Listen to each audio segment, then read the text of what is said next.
Chris Tillman. And then there's this college basketball monster that drops down into the middle of the week. It gives me a chance to catch up with a guy that does a lot of college basketball as well as some NFL. He's done it at Yahoo and USA Today. He is with Fox Sports now, and you can follow him as well as Jesse from Full House out on Twitter at Fire Chris Chase. But his name is Chris Chase, and he's not fired himself, but maybe he's gotten himself fired. I'm not sure. Is that Yvonne Lendl down on the ground, or is that Bjorn Borg? What's going on your Twitter, Chris Chase? That's from the Royal Tenenbaums, the Wes Anderson film, when Luke Wilson's character plays at the fake U.S. Open and then has a breakdown on the court, takes off his shoes. So it's an Eli Nastasi move, is what you're saying. Yeah, basically. All right. Well, you also cover tennis, so you are a versatile creature. But this is the week where all your versatility goes out of the window, and you just get down on some college basketball. You get these brackets out. I have proudly said that since 1979, I have never, ever won any bracket challenge. I lost to a monkey in 2002 in my studio, Chris. The monkey pulled names out of a hat, and I lost. But we're trying to figure it all out, and as a Maryland fan, it feels a lot better to be in the tournament than not in the tournament or in the NIT. Yeah, absolutely. And the way the Terps got seeded, I think 6 was about what you expected going into Selection Sunday. But then, as the brackets were coming up, you saw Michigan State get a 9. You saw Wisconsin get an 8 seed. You saw Michigan, who had just come in, playing crash and all, get a 7 seed. So it was surprising when Maryland popped up with a 6. Well, there was a period of time where we were like, did they forget us? Is our name not in the hat? I was thinking the same thing, because it passed the 8-9 game where Northwestern was, and I said, wait, Maryland's got to be somewhere. And to draw Xavier has been a team. This was a team that was in the top 25 earlier this year. They dropped out. They were very much on the bubble until their conference tournament when they won a game that sort of got them off of it. And it's a great first-round matchup for Maryland. And then, to look ahead a little bit, Florida State in the second round is another matchup that Maryland is pretty good with. They have a solid defense. Maryland's offense, obviously, one of its strengths. So it seems like a game where Mello could, go all Mello on Florida State and Xavier.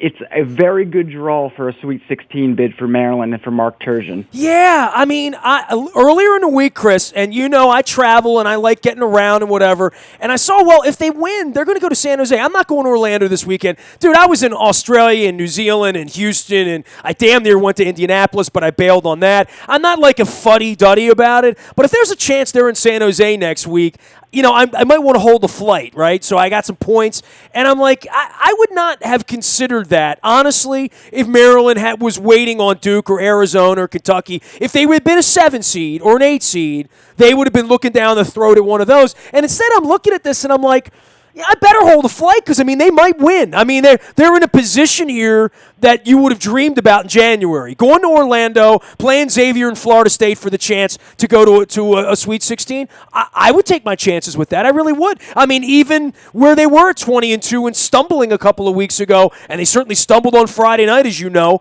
That was the most exciting game I attended where the teams didn't show up. But there's nothing to recommend Maryland based on the way they played the last month, other than the fact that you see the teams they drew, and you're like, well, they have a chance. Right. If looking at the teams before the bracket was released, you saw Maryland. You figured exactly what you're saying. They come in, they're top 15 team early in the year, had this great start, and then sort of come back to the pack. The Northwestern loss, which was then followed by Northwestern just getting ripped by Wisconsin by almost 40 points, and you just said, this is bad news for the Terps. It might be another early exit. And then the draw comes out, and it's the same way you look at other teams and you say, I like this team. I think they might have a run. And I'm thinking specifically of UNC Wilmington. I really like the way UNC Wilmington plays. I like their up-tempo offense. And then you see that they get Virginia in the first round, and you say, that's a terrible matchup. All of a sudden, my Sweet 16 pick, I'm now picking to lose in the first round. Maryland's the opposite of that. Having Florida State, I even think having Arizona is a matchup that is convenient for Maryland. I can see this team. I would, 4 days ago, I probably would have said first round. Second round would be the max. Well, we weren't feeling good about them on Saturday and all day Sunday, right? Exactly. Literally, because we saw them play on Friday night. Right. And now I'm looking, and there's a legit path, not just because they can beat Florida State. But I also think this St. Mary's game that Arizona could play, or maybe against VCU, that's a possible upset. It could be one of these brackets that opens up, and it is the most wide-open bracket. You have Gonzaga at 1, Arizona at 2, FSU at 3, West Virginia 4, Notre Dame 5. Those are all teams that are capable of making the Final Four, and all teams, with the exception of Gonzaga probably, that are capable of losing in the first round. So it's going to be one of those wide-open brackets. It would not be surprising to see a 5, 6, or 7 seed make the Final Four from here. And, right, if you look at the tournaments, the year UConn won as a 7, they beat Kentucky, who was an 8 that year. You never expect these teams to go on a run. It just happens, and that's what we may see with Maryland. Dude, if they're playing next week, you know what you would say about Maryland? Well, they were 20-2. They did win 8 games on the road in the Big Ten. I mean, you'll find excuses if they start. They do have Melo Trimble as one of the top players in college basketball, but you could also see a scenario where at 9:15 on Friday or Thursday night, I'm sitting here feeling sorry for myself and crying turtle tears and saying, well, we got into foul trouble early and Melo couldn't hit a shot and they carried the basketball around like a loaf of bread. And we knew they weren't going to rebound and we knew they were bigger than we were and they haven't been playing well. That's what happens if they lose 75-62. Right? Exactly, and then we've created the narrative that Xavier had a bad couple weeks, and now they're a contender to make the Elite Eight or the Final Four. That's the beauty of the tournament, and it's like the first 4 games tonight. I think this Kansas State Wake Forest game tonight is very interesting because both are teams that can beat Cincinnati and can perhaps get out into the Sweet 16. But one of them is going to lose before the tournament even begins, and it's just the quirks of March which make it so enjoyable. And it's why it's such a big event. It's why so many people who don't care about college basketball from October to February do get into it because it's just great. 32 games in 36 hours, and by Saturday morning, the entire bracket is in upheaval. And as you said, yours will be, and I know mine will be because I lost to my 2-year-old last year. So, I think that's what is so enduring and alluring about this tournament. Well, yeah, my pool is usually a puddle. Usually, by the time Maryland tips off, usually by the beginning of the games on Thursday night, there's mayhem on my bracket, usually, right? Somebody's done something stupid who's a high seed to go out. It's always the 3 or the 4 seed getting knocked off early. Yeah, it's always the team that you say, man, I like their Final Four chances. Yeah, how the hell did UCLA lose to Kent State, exactly. Right? We'll be talking about something around here before it's all over. Chris Chase is here. You can find him out on Twitter, ironically enough, at Fire Chris Chase. Why didn't I think of that? The guy has the I Hate Steven Singer billboards up in Philly. I've often thought of the I Hate Nasty Nestor billboards in Baltimore, figuring that would help my cue. But why Fire Chris Chase? It came from my fans or the opposite of fans who would write me tweets and Facebook messages, and back in the day before Twitter and Facebook, emails, imagine that, telling me that I should be fired. They used to write my bosses telling me I should be fired because, you can't say that Kentucky basketball won't go undefeated without getting the entire hatred of the Bluegrass State on you. So my boss, when I moved to Fox Sports, said, you know what, I think it'd be funny if you just went at him with Fire Chris Chase, and I said, done. So that's what Fire Chris Chase is. The John Stamos, Uncle Jesse is a nod to my Greek heritage, and then you have some Royal Tenenbaums on there because I'm a tennis guy. Oh, right. Well, of course, and you're also an NFL guy, and you live here in the region. You live in the DMV, and obviously down there in D.C., they've had some issues. It's been well chronicled, but as I've said to everyone, they say, why are you talking so much about the Redskins this week? Because it's fun. That's why. It's sort of fun to watch that thing sort of crash and burn down there. It's not fun if you're a Redskin fan, and we do share those allegiances. I mean, I'm a big Caps fan. I'm a big Wizards guy. I know you are as well. We don't have much use for the Nats down there, but I don't have much use for Angelos up here either, and the snowstorm conveniently canceled the Masson hearings earlier this week, so he gets to keep more money. But the Redskins are their own sort of animal because they are the 10,000-pound gorilla in the market, and they are so wildly mismanaged, and it can only be sort of sanitized or cleaned up or deodorized for so long until the stench comes out. It's the biggest mess that I've seen in 35 years here in Washington. You may want to bleep this. I'm a Redskins fan, born and raised. So, but I feel like I'm tougher. I feel like I hate on the Redskins more than even people in Baltimore, even people in Dallas, even people in Philadelphia, because you see it firsthand. You see it up close, how this team is constantly mismanaged.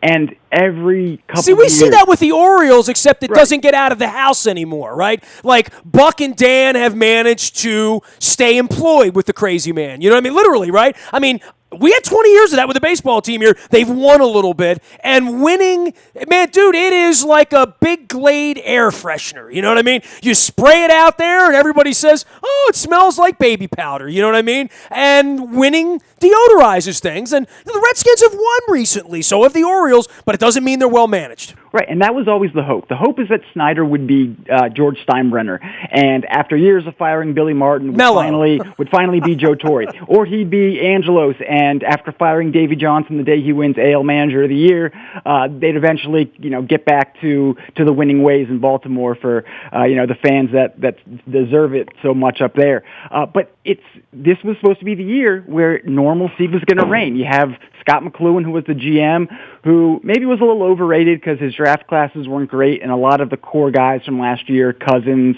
Jordan Reed, Ryan Kerrigan, those were guys that were brought in before McLuhan came in, but they had back-to-back winning seasons, 9-7, 8-7-1, not exactly 14-2 juggernauts, but that's the right track. And then all of a sudden, within a span of 3 weeks, they blew it up. First with this McLuhan story that they let just get larger than life. They didn't shoot it down. And then for the cherry on top, they gave this ridiculously slimy, sleazy article to the Washington Post talking about his drinking. And now you have this Kirk Cousins. Various reports say he won't sign a long-term contract with Dan Snyder. He doesn't want to negotiate with Bruce Allen. He comes out today and says, no, I've been told I'm wanted in Washington. No one here believes anything. You can't believe anything that comes out of Redskins Park.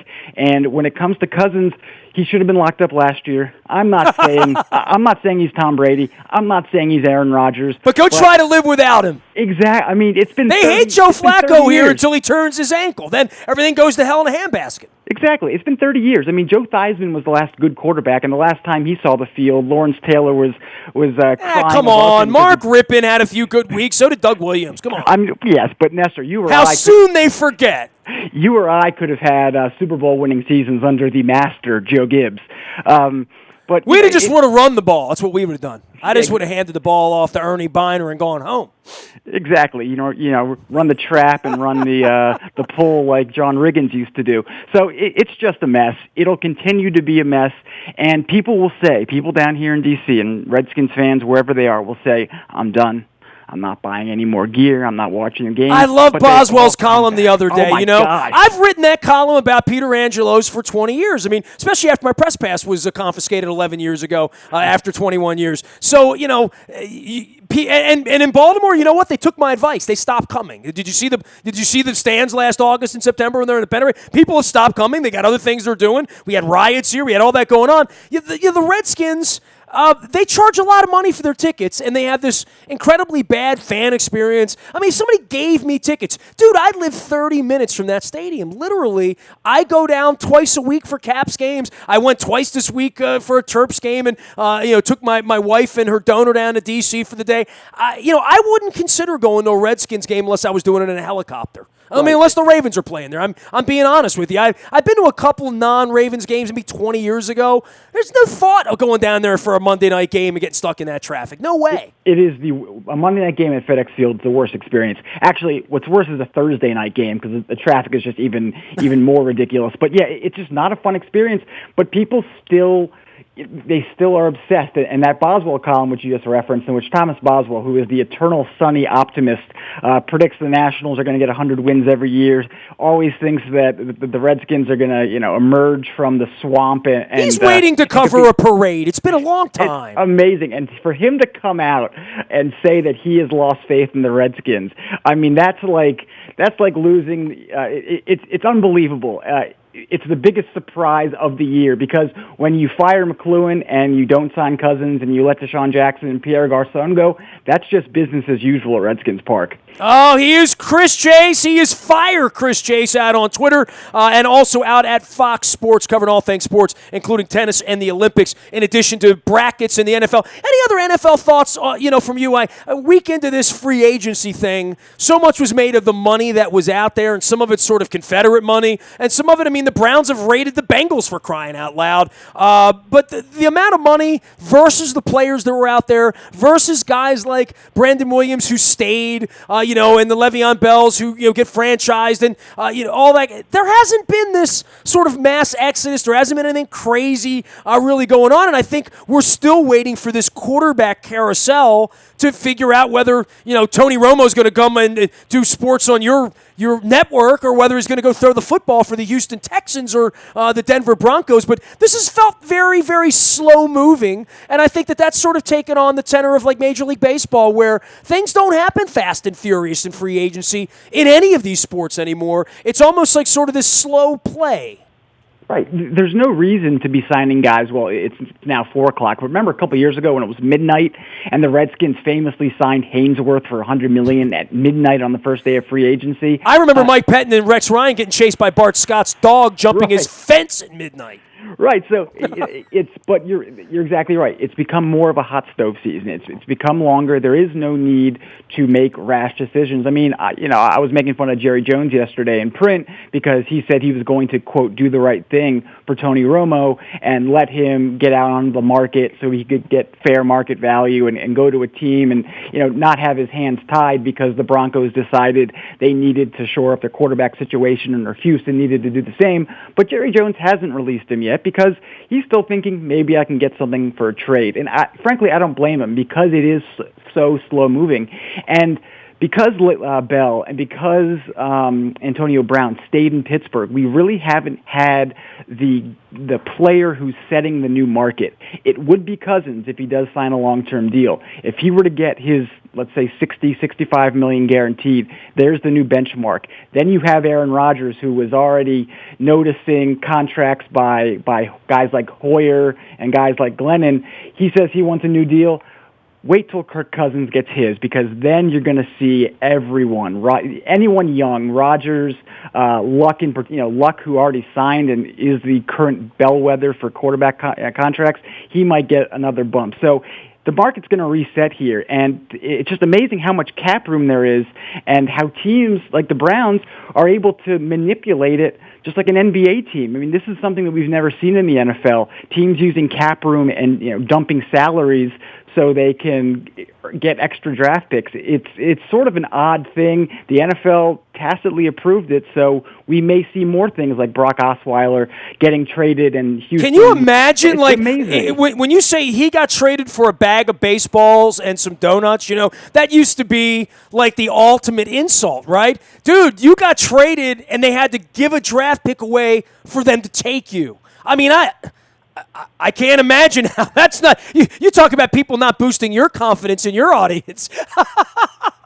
Yeah, right. It's probably the same way you get people to go to Browns games. You have to pay them to go to a Browns game. They had to pay Osweiler, pay off a team to get rid of Osweiler for him. And it's a fascinating sort of dynamic in the NFL right now where you have so many teams under the cap. Cleveland was $100 million under the cap at one point. Very good teams are 30, 40 million, but no one is really going on a spending spree yet. We're seeing a lot of contracts in the $20 to $25 million range, and a lot of that's funny money, probably 10 to 12 guaranteed. I'm thinking of guys like if you're looking where Dante Hightower is probably going to go for, he'll get a market restructuring contract if he decides to stay with the Patriots, if he goes elsewhere, if Malcolm Butler should be traded to the Saints. So there's a lot more to be done out there, and it just seems like everyone's sort of waiting for somebody to make the first move to make it okay to give, like that year the Sonics game gave Jim McIlvain, $80 million, and that just threw the NBA into chaos, and all of a sudden it was like you're playing with Monopoly money. By the way, my all-time favorite NBA player, Jim McElwain. He drove to Baltimore and did a show with me one night. He was a great guy. Very large man and very well paid, very well compensated. And it was one of those things, it's like, Marquette, Washington, what the hell ever happened to him? Right. And you know what? He's probably kicking back with his $80 million. If you got it, better flaunt it. So it's, this is going to happen in the NFL. We're going to see a different sort of structure, a different sort of contract, I believe, coming up. These front-loaded deals that don't have much risk for the teams. 1-year deals like Terrell Pryor signed with the Redskins. 2-year deals where you can get out of it pretty quick. That's going to be the new norm, and you're going to see players get a lot up front with deferred money in the back. Players have been reluctant to do this because they want to get paid, but they see guys in baseball doing this, and when Manny Machado signs his contract, and I know you all hope it'll be with Baltimore. We don't talk about that around here, Chris. Yeah, we don't talk about the Harper contract down here either. Those contracts are going to be so backloaded that they'll be getting paid until 2035 or 2040. And that's what Chris Davis is already getting paid well after, my death and Mr. Angelos' death. Right. So that, I think we're going to see that in the NFL because if teams can continue to sort of circumvent the cap and figure out ways to push money back, that's what we're going to see happen. And it's going to create a different kind of free agency. But what I think this year, the theme of this year is players staying put. Players that are wanted by teams are staying put. We're not seeing guys because they have enough money to keep guys they really want to keep. Exactly. And if you're in a good situation and the team wants you and you like where you're going, why go somewhere else? It's, unless you're a guy, a veteran chasing a ring, there's really no reason to leave if you believe that your team's on the right track. Dude, as a guy that grew up with the Orioles in the 70s and saw it all get busted up and then saw them win it after, holding teams together, that was part of my youth that is not a part of the real world, certainly not part of the NBA, right? Where, guys are moving around and getting shuttled around all the time. But core guys in the NFL, that's a good thing. It's a good thing that Ray Lewis and Ed Reed and John Ogden and Joe Flacco and Marshall Yonda have stuck around here, And it's a sad thing in a lot of places that the teams haven't been good enough or their front office hasn't been good enough to sort of hold players over long enough to be legendary. Look at the 49ers. They had a closet full of legends, and they haven't had anything the last 15 years because they haven't been good enough to hold on to anybody the last 15 years. Right, and that's the key. When you have a front office like the Ravens do, you can draft guys and keep them for years because you're getting quality. When you have drafts going by Bruce Allen and Vinny Serrato, like in Washington, you can't do that. Boy, Vinny Serrato's been getting kicked around here all week long. You want to kick Vinny around? Go ahead. This is your opportunity. No, you know what? I think Vinny's been vindicated almost. We all knew the guy was a maniac, right? The owner.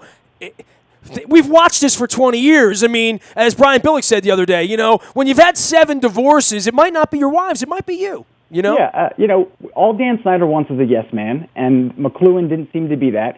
If he thinks he's going to be able to get Mike Mayock or whoever he wants to bring in as GM, he's not going to get a guy who's going to answer to Bruce Allen. I can't imagine anybody would come here unless, like they were a couple of years ago when they got Jim Zorn to be coach, because he was the only one who would come and agree under the structure of Snyder and Serrato. Let's bring back the ball coach and Joe Gibbs. Let's get them both. We'll have them be assistants to the assistant principal.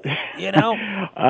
So it's the same old mess, and it's the same old thing, and it's all about organizational structure. If you have 5 people, cooks in the kitchen, as Bill Parcells used to like to say, it's just not going to work. When you have a solid structure like Baltimore does, that's the way you create winning teams. And in the NFL, you can't win every year. Teams aren't the Patriots. That's the anomaly.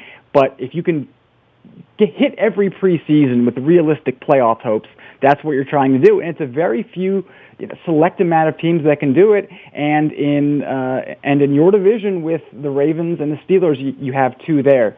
So it's the Bengals have tried. They have. They've been the best team over the last 8 years. Not Super Bowl visits notwithstanding from Baltimore and Pittsburgh. We won one, they lost one, but the Bengals have. There's nothing to scream about when you're good every year. At least I don't think so.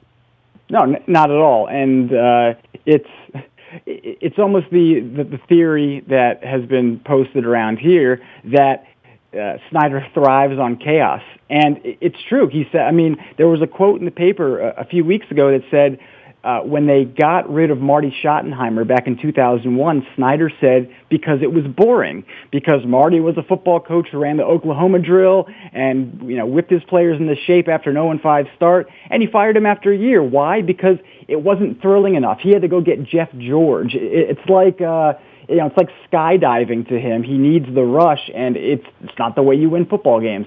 Season's still 16 games. You can't win them all in week one. He is Chris Chase. He is Fire Chris Chase out on Twitter, as well as out at Fox Sports, and always fun to have you on, man. I'll track you down later on. I know we're both watching the Wizards and the Caps and sort of getting into this, and you're down in Bethesda, and we're up here, but we'll be following you out at Fox Sports and out on Twitter as well. Be a great weekend here to sort of sit back, eat some pizza, and watch some basketball, right? Yeah, and to stay inside because of the snow. Yeah, shovel away. Opening day's right around the corner. I smell it. Trust me. Can't wait. See you later. There he goes, Chris Chase. Fire Chris Chase on Twitter as well as at Fox Sports. You can find me in the Buy a Toyota Audio Vault 24 hours a day from anywhere in the world on your mobile device. Just go to WNST.net, download it, podcast it, listen when you want, where you want, in the snow, out of the snow, on your iPad, on your mobile device, in your car. We're kind of everywhere. I heard us in Auckland, New Zealand 2 weeks ago. I know this is true. Our WNST road trips are happening this year. Our London trip's on fire. We got some new details up under the road trips tab at WNST.net. If you're still on the fence, considering, throw us an email. We have the best price. We have the best deals. It's huge. It's going to be terrific. Road trips at WNST.net or nasty at WNST.net. Twitter, Facebook, LinkedIn, Snapchat, Instagram, streaming live on our Facebook as well as on our YouTube WNSTV channel. And we will be with head coach Barry Trotz of the Washington Capitals at Greenmount Station in Hampstead on Monday night, 7 o'clock. Be there, rock your red, come on out, say hello to the coach, eat some crab cakes, they're tasty. Looking forward to it. We'll be swabbing for the Bone Marrow Registry and for There Goes My Hero as well. Last but never least, any breaking news happens first on the WNST Tech Service. We're getting those Ravens free agents out there. We got the Orioles in spring training, World Baseball Classic. Any injuries, any ups, downs, ins, outs, terps, you'll get it first in the WNST Tech Service. That is brought to you by Coons Ford of Security Boulevard. Dennis Colazzos will be here on Thursday driving you home, getting you ready for all the hoopology as well. We are WNST.net, AM 1570 and WNST Towson, Baltimore, and we never stop talking Baltimore sports.